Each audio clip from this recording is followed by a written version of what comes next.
Programme में सबसे अच्छा बा कि कोनो मरीज जना के भर्ती के जरूरत बा, जना में भर्ती के जरूरत बा, वो में एक बार वो भर्ती हो गल तो एको पैसा ओकरा खर्चा नहीं के, दवाई गोली इंजेक्शन सुई, यहाँ तक कि खाए के भी यहाँ पे खाना भी हमनी के मिलेला। खाना भी छुट्टी हुई तो जाए के बेरा भी नियम के अनुसार ओकरा के 15 दिन के दवाई दे के तब भेजे के बाटे। ई तकलीफ एती बाटे। और वो मरीज के भी इलाज जैसे नहीं है कि हमनी के आम मरीज जैसन जगह दोसर मरीज जो पैसा दे के कराओ तो वही कंडीशन कोनो में कोनो भेदभाव से नहीं के, लेकिन ई बाटे कि वैसन मरीज के हमनी के जनरल वार्ड ही में ही इलाज करे के मने एथी बाटे। का नाम बराऊ? नथुराम। नथुराम। कहाँ घर बाटे? भोपतपुर। कौन ची का ऑपरेशन भइल बा? दिखाई बैग बोरो का चकी दिखाई कुला का ऑपरेशन भइल बा। ये मोदी वाला कार्डवा से भइल बा। हाँ मोदी वाला। हाँ और ऑपरेशन पैसा ना लागल हो? ना 1 रुपया ना लागल हो? कब भर्ती भइनी हो? शनिवार के भर्ती भइल बानी। आज हवे मंगलवार। शनिचर इतवार सोमवार मंगलवार 4 दिन से में बानी। 1 रुपया निकल लागल। खाना पीना कहाँ से मिलता? कैंटीन से मिलता। खाना कैंटीन से मिलता, माने खाना रहुआ फ्री में मिलता? अच्छा, खाना रहना इलाज दवाई सब फ्री में बा। अच्छा चली, कौना डॉक्टर से ऑपरेशन करौनी हो? रमेश्वर बाबू से। ठीक बा। माने हड्डी के अलावा 2 ब्रांच में हमनी के ई सेंटर आयुष्मान भारत खातिर रिकॉग्नाइज बाटे, जौन में एगो तो जनरल सर्जरी बा, जनरल बतौनी है कि पेट से रिलेटेड जौन भी ऑपरेशन करे के बा, जनरल से में दूरबीन से पीत के थैली भी निकाले कोई तो वो निकल जाए, माने हमनी के रिकॉग्नाइज सेंटर बा। साथ में हमनी के आईसीयू में भी कोनो मरीज के भर्ती करे के जरूरत बा, आईसीयू में रखे के बा तो वो बीपीएल से रिकॉग्नाइज बा। का नाम बराउर? माया देवी। जोर से बोले। माया देवी। माया देवी। कब से हॉस्पिटल में बानी? के दिन के शनिचर के दिन से। शनिचर के दिन से हॉस्पिटल में बानी। अच्छा, ऑपरेशन हो गइल बा? हाँ। काची का ऑपरेशन भइल? टूटल बा गोड़। अच्छा, तो दवाई वाई खाता नहीं रहुआ? ऑपरेशन के कइलक ह? रमेश्वर बाबू। डॉक्टर रमेश्वर बाबू। अच्छा, अभी ठीक ठाक बानी नु? ठीक बानी, कोनो दिक्कत नहीं है नु? ना। नमस्कार, हम बानी अमरजीत कुमार गिरी, रेवा देखतनी भोजपुरिया झकोरा। अभी हम बानी सिवान में, सिवान के श्री साईं हॉस्पिटल में, और हमारा साथ में बानी डॉक्टर रमेश्वर सिंह जी। और सबसे बड़ा बात आज ये बाकी जनरल सर्जरी से लेके हड्डी के कोनो भी प्रकार के ऑपरेशन होखो, जनरल सर्जरी में कोनो प्रकार के ऑपरेशन होखो, पित्त के थैली के होखे, चाहे हाइड्रोसील के होखे, चाहे पेट के ऑपरेशन होखे, कोनो भी जनरल सर्जरी जौन कार्ड बा आयुष्मान कार्ड, आयुष्मान भारत कार्ड जौन बा, जौन केंद्र सरकार के तरफ से बहुत लोग के दिहल गइल बाटे, वो कार्ड पर रहुआ मुफ्त में इलाज करा सकतानी। सिवान के एकमात्र एकलौता hospital Shri Sai hospital. Doctor साहब से हम बात करें कि कौना प्रकार के ऑपरेशन मुफ्त में हो सकता आयुष्मान कार्ड के द्वारा, जौन की केंद्र सरकार के तरफ से बहुत लोग के दिहल गइल बाटे। और सबसे बड़ा बात बता दें कि कोरोना वैश्विक महामारी में सिवान, छपरा, गोपालगंज के पहिलका अस्पताल बीपीएल कार्ड से कोरोना से ग्रसित लोग के इलाज करत रहला। मतलब कि श्री साईं हॉस्पिटल में बीपीएल कार्ड से मुफ्त में इलाज होता। वो दौर में, वो महामारी में जब सब हॉस्पिटल, सब डॉक्टर लोग भाग गए, वो समय में भी श्री साईं हॉस्पिटल में इलाज होत रहे गरीब परिवार के बीपीएल से। और आज भी जो सरकार के तरफ से स्कीम आइल बा कि आयुष्मान भारत कार्ड के तहत 5 लाख तक इलाज मुफ्त में हुई। हालांकि डॉक्टर साहब एकरा के विस्तार से बताएं कि का एकरा में बाटे। डॉक्टर साहब, सबसे पहले और स्वागत बा हमारे चैनल में। जी, पूरा भोजपुरी से जुड़ल, माटी से जुड़ल जितना भी राउर दर्शक बा सब लोग के प्रणाम। हम डॉक्टर रामेश्वर, हड्डी के डॉक्टर बानी जी साईं हॉस्पिटल सिवान में। अब पिछला 15 साल से हड्डी के डॉक्टर के रूप में काम करतनी। और हमने के साईं हॉस्पिटल ये आयुष्मान भारत में आज से ना पिछला 2.5 साल लगभग हो गई बाटे। 2.5 साल से हमने के रिकॉग्नाइज हॉस्पिटल बानी सन। काम पहले तो तनी कम रहा, लेकिन अभी गवर्नमेंट के भी बहुत प्रेशर बा, बहुत फोकस बाटे। हमरा जहाँ तक लागत है फोकस बाटे कि काम करे के बा बहुत सारा मरीज सन के जैसे हमनी के कोनो कारण से ना काम हो गया तो बहुत माने एडमिनिस्ट्रेशन के चाहे उन लोग के भी बहुत दबाव रहेला। और यहाँ हमनी के काम करतन सन 2.5 साल से सिवान में तो ये एगो हॉस्पिटल बा जौन मल्टी स्पेशलिटी हॉस्पिटल बा। हड्डी के हम तो खुद हड्डी के तो सब ऑपरेशन करे के जी रिकॉग्नाइज बा। कोनो ऑपरेशन ऐसा नहीं है कि जौन हड्डी के ऑपरेशन देश दुनिया में कहीं होत होकर जौन एजी नहीं के हो सकत। लेकिन साथ में दोसर भी जैसे ब्रांच बाटे, क्योंकि हमनी के मल्टी स्पेशलिटी हॉस्पिटल बा तो हमनी के आवरी 2 गो माने हड्डी के अलावा 2 गो ब्रांच में हमनी के ई सेंटर आयुष्मान भारत खातिर रिकॉग्नाइज बाटे।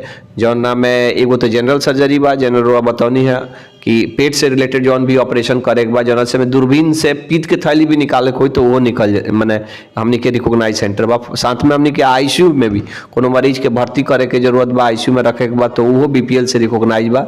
और साथ में अभी जौन दूसरा लहर आयल कोरोना के, दूसरा कोरोना के लहर में हमनी के एकमात्र एगो हॉस्पिटल वाला जो गोपालगंज सिवान छपरा में जो ना में कोरोना के भी इलाज करे के सरकार के बड़ा फोकस रहा कि इलाज करे के बाद में हमनी के 1-2 मरीज के भर्ती होकर करबो के निशन कि बिल्कुल लेना है डॉक्टर साहब, अगर आप लोग नहीं करिएगा तो फिर मैंने एगो एक्शन लेवे के कैसे हमने के जो रिकॉग्नाइज्ड चाहे कहीं की रजिस्टर्ड हॉस्पिटल बन तो गवर्नमेंट के चाहे एडमिनिस्ट्रेशन के प्रेशर रहेगा कि अगर काम नहीं करिएगा लोग तो आपका रिकॉग्निशन हम लोग छीन लेंगे, चाहे ये कर लेंगे।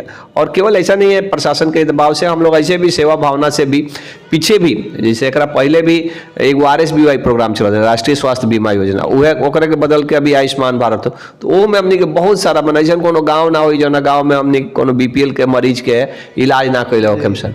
और ये अच्छा प्रोग्राम बाटे, ऐसे तो प्रोग्राम तो सब अच्छा ही रहला, गवर्नमेंट के कोई भी प्रोग्राम अच्छा ना होकर सही ढंग से कार्यान्वयन के भी प्रॉब्लम होला। प्रोग्राम में सबसे अच्छा बा कि कोनो मरीज जो ना के भर्ती के जरूरत बा, जो ना में भर्ती के जरूरत बा वो में एक बार वो भर्ती हो गई तो एको पैसा ओकरा खर्चा नहीं के, दवाई गोली इंजेक्शन सुई, यहाँ तक कि खाए के भी यहाँ पे खाना भी हमनी के मिलेला।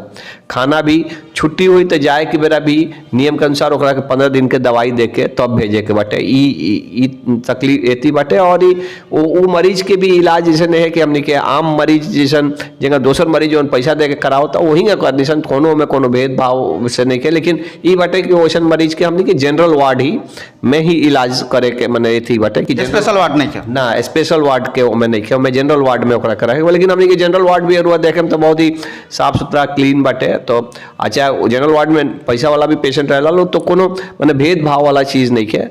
और एगो सेवा भावना से हमने करनीसन बहुत ज्यादा हमें प्रॉफिटेबल नहीं है, लेकिन फिर भी एगो लागल है कि कोई लोग के मदद हो जाओ, कोई के सहायता हो जाओ। तो ये जौन गांव देहात के जो लोग बा का लागत रहुआ सब लोग के पता हो कि हाँ सिवान में श्री साईं हॉस्पिटल में आयुष्मान कार्ड के तहत ऑपरेशन हो रहा, का जागरूकता के कमी बा, का दिक्कत कहाँ होता? नहीं, जागरूकता तो तनी के कमी तो बढ़ले बाटे। कहीं ना कहीं ई थोड़ा सा एक तरह से कह सकत नहीं हमनियों का कमी बाटे कि हमनी का हॉस्पिटल वाला भी कहीं BPL वाला बहुत प्रॉफिटेबल वर्क नहीं कहते एगो ना रहला कि तो एकरो कारण से। लेकिन अभी सरकार के प्रशासन के और मीडिया वाला लोग के इतना एथी बाटे कि काम करे के बाटे। और ये हम चैनल के माध्यम से हम सभी जो दर्शक बा ओकरा के आश्वासन देते हैं कि हमनी के अच्छा काम करें सन। और कोई भी मरीज अगर आवता तो ओकरा एक पैसा खर्चा ना लागी और ओकर हमनी के सेवा करें सन। ठीक बन। अच्छा डॉक्टर साहब एक और सवाल बा कि जैसे कि हमनी के गांव देहात में का होला कि छोटा सा कोनो प्रॉब्लम भइल तो हमनी के ओकरा के अवॉइड कर देनी सन कि चलो कोनो बात नहीं के 2 खुराक दवाई खाली हो जाए ठीक हो जाए। फिर 1 महीना के बाद से प्रॉब्लम होला तो फिर हमनी के लोकल में से कहीं से दवाई लेके खा लेनी सन। ई कितना खतरनाक बा? देखिए एगो रिस्क लेवे वाला बात बटे। कायदे अनुसार तो छोटा ही कोनो बीमारी कितनो बड़का से बड़का बीमारी हो छोटा से रूप से ही बड़ा होला। तो अच्छा से जांच करावे के चाहिए, अच्छा से देखावे के चाहिए, अच्छा डॉक्टर से देखावे के चाहिए। ठीक तो भइल ना भइल तो एम्सो में आप बहुत बड़का हॉस्पिटलों में बहुत सारा बीमारी ना ठीक होला। लेकिन अपना से ऐसा ना कि गनी दर्द होता दर्द के दवाई खा लो नहीं ठीक हो गई, फिर दर्द होता दर्द के दवाई खा लो नहीं, तो ये सब अच्छा चीज़ नहीं है। इसमें कितना लोग के तो हमने के देखे नहीं सन, खास करके हम हड्डी के डॉक्टर बानी तब किसी घुटना के मरीज बढ़े, कमर के मरीज बढ़े, अब उनका आदत पड़ गई भाई दवाइया खाने नहीं लालका दर्द ठीक हो जाला। लालका दवाइया खा के धीरे धीरे किडनी डैमेज हो जाता है। वो ये तरह से कि कोनो भी दर्द के दवाई लगातार 3-4 महीना 5 महीना खा ली तो किडनी डैमेज हो जाएगी। और अब किडनी डैमेज हो जाए तो किडनी नया ना मिली। अच्छा डॉक्टर साहब, एक और सवाल बा हमरा मन में कि कौना कंडीशन में, माने कौन कंडीशन में आयुष्मान भारत कार्ड अप्लाई होई? अगर वो कार्ड बाटे, कार्ड बनल बा, कार्ड में राउर नाम होके के चाहिए। ऐसे नहीं है कि रोरा खाली बीपीएल में बानी तो बीपीएल में हो सकता है कि राउर नाम होके लेकिन आयुष्मान कार्ड राउर ना बनल होके, इहो हो सकता। इतना ही नहीं, एक और ही असुविधा होला कि कार्ड भी बनल बाटे लेकिन राउर कार्ड ई सब पूरा बायोमेट्रिक सिस्टम से बाटे। ई जैसे ही हमने के कंप्यूटर में डालम से ना एगो ओटीपी जाई ओकरा मोबाइल नंबर पर, आ जल्ले वो ओटीपी ना दी तले हमार कंप्यूटर आगे खुलबे ना करी, ठीक है ना। तो अगर मान ली कि राउर जन आयुष्मान कार्ड बनल बा और मोबाइल नंबर से नहीं किया लिंक, तब तक काम आगे ना बढ़े। हो सकता है हम देख लें, फ्री में हम देख ले, लेकिन वो जन मान ली हमने ओकर प्रोसेस करे वाला पेमेंट वाला चाहे हम एडमिट नहीं कर सकत ओकरा के, तो ये सब भी दिक्कत बा। बहुत सारा लोग के कि जैसे खाली जैसे प्रधानमंत्री साहब के एगो चिट्ठी जैसे आयल बा, वो चिट्ठी बनला से खाली नहीं है, वो चिट्ठी ले जाकर पहले कार्ड बनवावे पड़ी।